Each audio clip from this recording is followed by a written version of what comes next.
จะปลอมได้ไปนั้น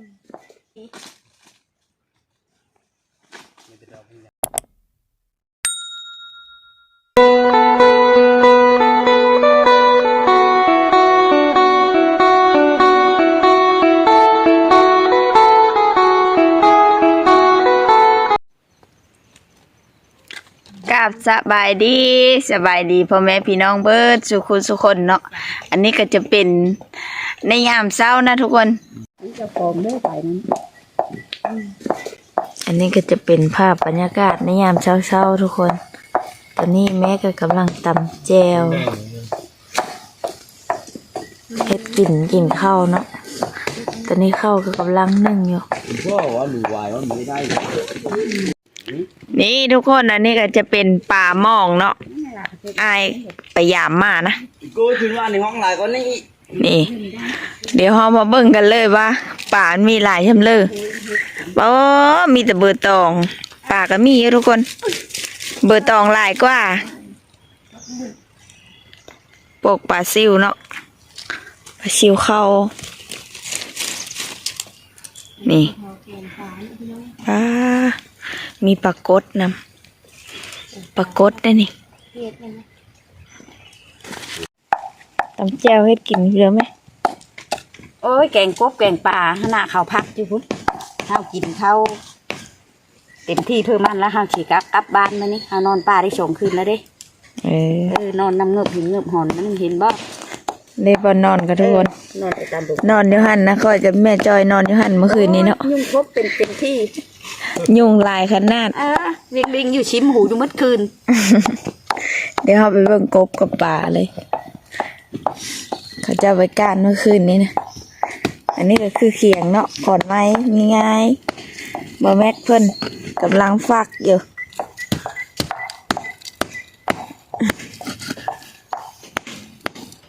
มีกบแล้วก็ป่านะทุกคน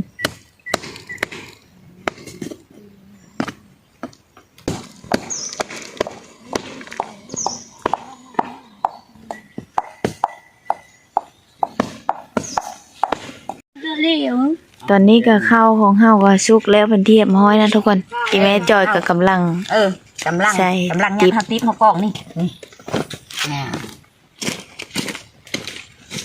เบิ้งมันเต็มแล้วนะจะสีไข่ไหมเติมไหม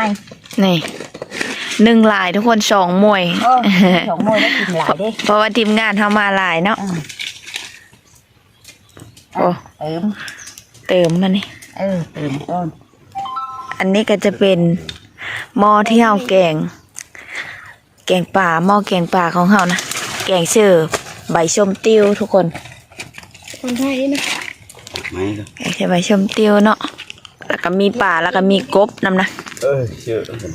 เมื่อคืนนี้เขาตาไก่เขาเจ้านอนอยู่หั่นเนาะนอนอยู่เป้นะทุกคน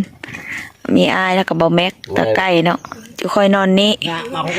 แล้วก็ชาวดาวก็พี่นางก็นอนมอกรถทุกคนเมื่อคืนนี้นี่ทุกคนตอนนี้ก็แกงของเฮาก็สุกแล้วนะมีแต่รอท่าทีมงานเฮามาครบเนาะแล้วก็สีพากันมาตักกินเนาะตอนนี้ก็พี่ก็กำลังนี่ปลาปิ้งนะปลาเข้าไปยามมองมาเนาะไม่ปิ้งก็โคตรยาวทุกคนตอนนี้ก็น้องตาก็ได้เข้ามาเอาเฮ็ดนำตะไก่เนาะนี่เลยบอนเชือกของเราค่ะเดี๋ยวไปเบิ่งน้ำเดียวแล้วทุกคนว่าเฮ็ดมันหลายจังเลยเนาะว้าทุกคนหลายอีลีนะว้ามาเห็นต้นมันนั้นได้เนาะต้นมันยังอ่อนนะทุกคนเบิ่งเอาโหสุดยัดเลยขอนไม้นะป๊อตีทูหลายแทะเก็บมันนี่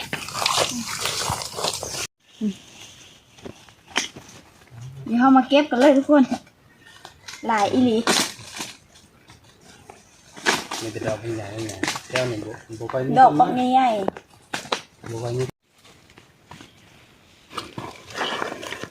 ดอกบักใหญ่ทุกคนบ้ามันอ่อนจะเอาคือสิคักรอบหน้านี่ จื้อไว้ขอนมันอยู่นี่แล้วมาเอาอยู่นี่ได้อีกแหละ อันนี้เป็นใหม่ละแอน แม่นมันละแอนแล้วมันออกป้าเอามวยซุปทุกคนป้าชะอ่อนมีแต่ดอกเยอะๆเก็บมือใหญ่เข้าปันนี้ แต่มันมาอย่างหนาเนาะ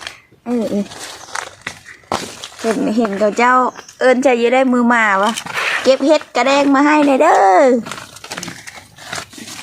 เขาก็เอามือยายเขาแต่มันได้หลายนี่ก็ถือว่าหลายเต็มแล้วนะ เมื่อวานไม่เห็นพี่ชายก็ได้บ้าง ซุปเนาะ บ่บ่ได้ตั้งใจหาตั้งใจหาอยู่ฟูยังมีอีกขนาดตั้งใจหาเฮ็ดนั่นได้มันหลาย หลายแห้งอีอะโอ้จะหอดป่ายพุ่นมันบ่ หลายคักทุกคน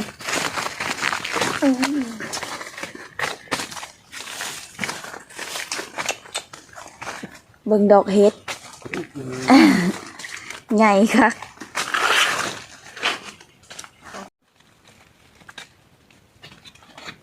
แต่มันพอดีแกงเลย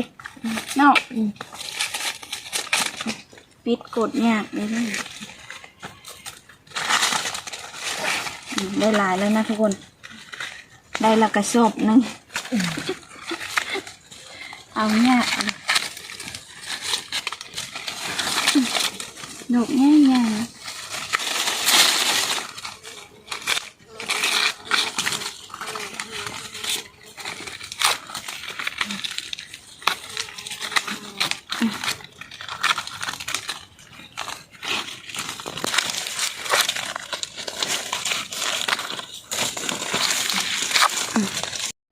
นี่ทุกคน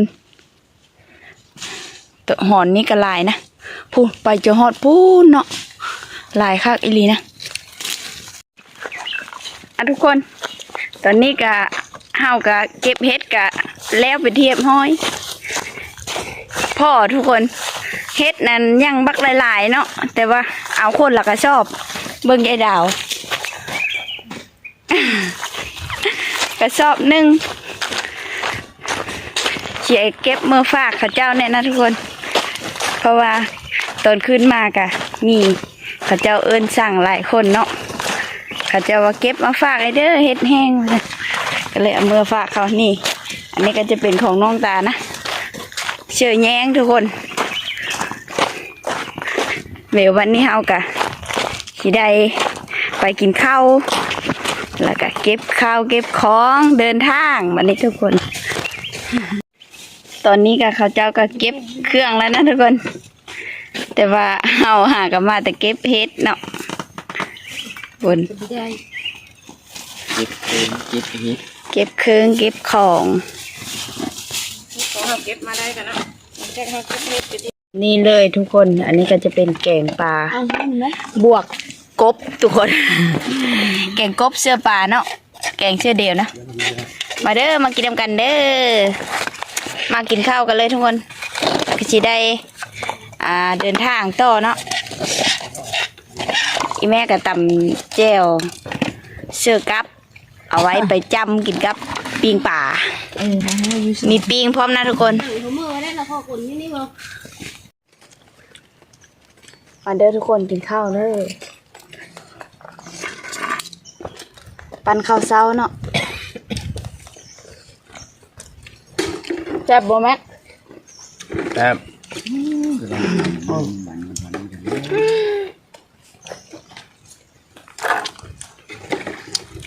จับกล้องอะไรขนาดนี้เยอะกัน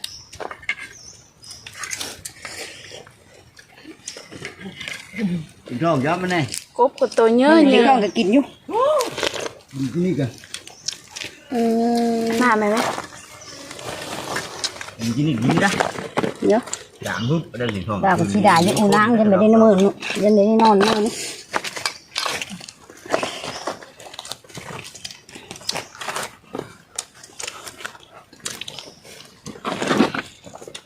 โตเนาะอ้าวแซ่บแกงแซ่บได้ โอ้ทีมงานนั่ง มัน เขาพักทอมมาขอบใจหลายๆจะได้ทักมา โอ้มีกบประกันปลาดุกโอ้เอาร่วมมีทั้งนั้นได้ซะมาได้ กินแล้วเนาะ กินเลย เพิ่นมาแต่ยามมองเพิ่นกินนะ โอ้นี่ก็กินทำกลางแสงแดดหน่อยนึง ได้วิวข้างหลังเพราะ เดี๋ยววิว เรียบร้อยทุกคน พอดีกำลังสดชื่น แซ่บ มาแล้ว ทานประทาน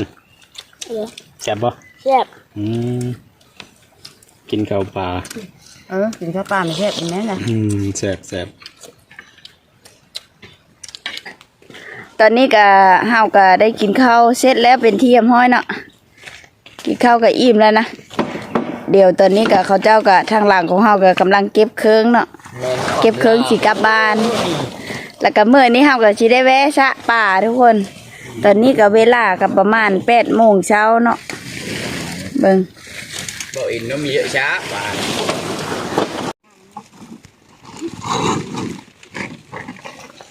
ทานแม่ง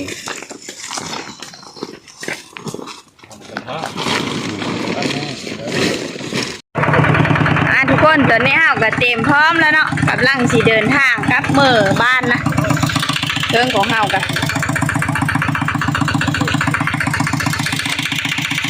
แต่บ่ฮู้ว่าสิฮอดบ้านจักโมงละมื้อนี้ตอนนี้ก็8 โมงเนาะทุกคน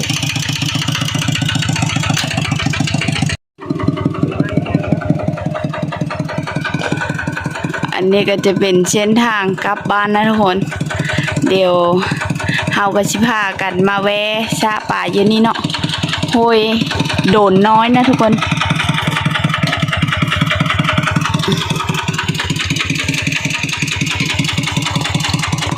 ดอกไม้ก็งามทุกคนตอนนี้เฮาก็กำลังเดินทางไปบ่อนที่เฮาสิสระป่าเนาะเดี๋ยวเฮาไปเบิ่งน้ำกันเลยเนาะทุกคนว่ามันสิได้หรือไม่ได้เนาะมาหลายคนนะวันนี้ก็มากันหลายคนนะทุกคนโอ้หอยหมูป่านี่บอลมันดูดกะโอ้ลงน้ำกลับคืนนี้แล้วนะ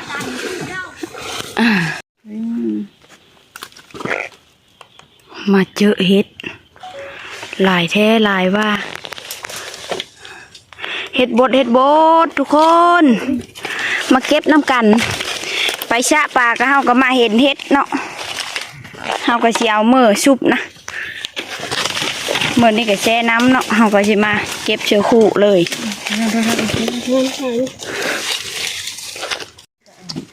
ทุกคนเบิ่งนี่เฮาว่าพากันไปชะป่าเนาะบัดแล้วเลยเปลี่ยนใจบ่ได้ชะบัดนี้แล้วพากันมาเก็บเห็ดเนาะเห็ดบดแห้งนะทุกคนหลายคักไอ้ดิเบิ่งอีแม่กะเก็บพูนมาดัดมาจืนกินแช่เด้อไปจนชุดป่ายทุกคนว้าหลายคักหลายนี่ทุกคนตอนนี้เฮากำลังเดินทางกับมือเหินเนาะเมื่อกี้นี่กับว่าที่พากันไปชะป่านะแต่ก็มีได้ชะเนาะไปแบบพาเดียวเก็บเห็ดบดแห้งอยู่หันแล้วก็ได้อันเห็ดเต็มคู่ทุกคนเต็มกระตาเนาะแล้วก็พากันมาแบบก็ได้ปลายังแต่วันนี้ก็เฮาก็มีแต่เดินทางเมื่อบ้านเลยแบบนี้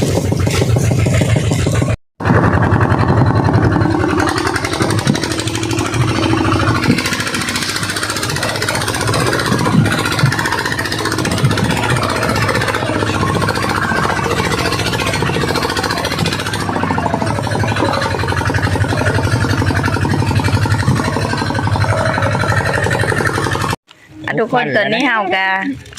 หากะมาได้ครึ่งทางเนาะฮอดบ้านกระตองนะหากฮอดบ้านกระตองนะแล้วก็พากันหิวข้าวเดี๋ยวนี้กะป้าเดี๋ยวซื้อขนมกินเพิ่มมั่นนะหิวข้าวแห้งเนาะกินตั้งแต่เช้านี่นะ เราไปยังที่ร้านเหรอ อันนี้ก็จะเป็นหมู่บ้านของบ้านดงคันคับนะทุกคน นี่เลยเนาะหมู่บ้านก็มีได้เยอะไปเลยนะหลังเฮินก็ยังแบบบางหลังก็ยังเป็นบูฮานอยู่ทุกคนหมู่แป้นก็มีเราได้ข้าวลายมาปั่นให้นี่ก็เฮาก็ฮอดบ้านนาขามแล้วนะฮอดทางบ้านนาขามเนาะแต่ว่าฝนตกนำทางผมแม่คนเกิดพีเจอจีฮอดบ้านแล้วนะทุกคนโอ้ยกะเฮาก็ได้มาคืออย่าฮอดบ้านแล้วนะตอนนี้ก็มาได้ครึ่งทางแล้วเนาะคือจีฮอดละ โอ้โหวันนี้ก็ไม่ต้องพกไปซื้อ อันนี้ก็จะเป็นโขทางเมื่อบ้านเฮานะโขของบ้านเฮาเองเนาะอันนี้โคจิบตองโคจิบตองนะทุกคน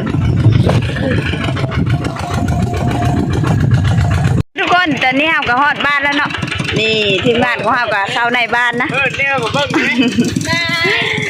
บายบายค่ะจะบายบายแล้วเอาลงกลางทางทุกคนหอดบ้านแล้วเนาะตอนนี้ก็โอ้เมื่อยแหงทุกคนตอนนี้ก็เป็นเวลาประมาณ2 โมงเนาะ2 โมงทุกคนเพื่อชี้หอดบ้านนะมาตั้งแต่มื้อเช้านี่พุ่นแหละ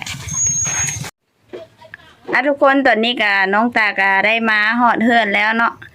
คลิปนี้ก็บ่มีอย่างไรขอจบลงเพียงจำนี้เนาะทุกคนคลิปหน้าพอกันไหมเข้ามาเบิ่งแล้วก็อย่าลืมกดไลค์กดแชร์กดติดตามเพื่อเป็นกำลังใจให้น้องตาเฮ็ดคลิปต่อไปเด้อทุกคนบ๊ายบายขอบใจ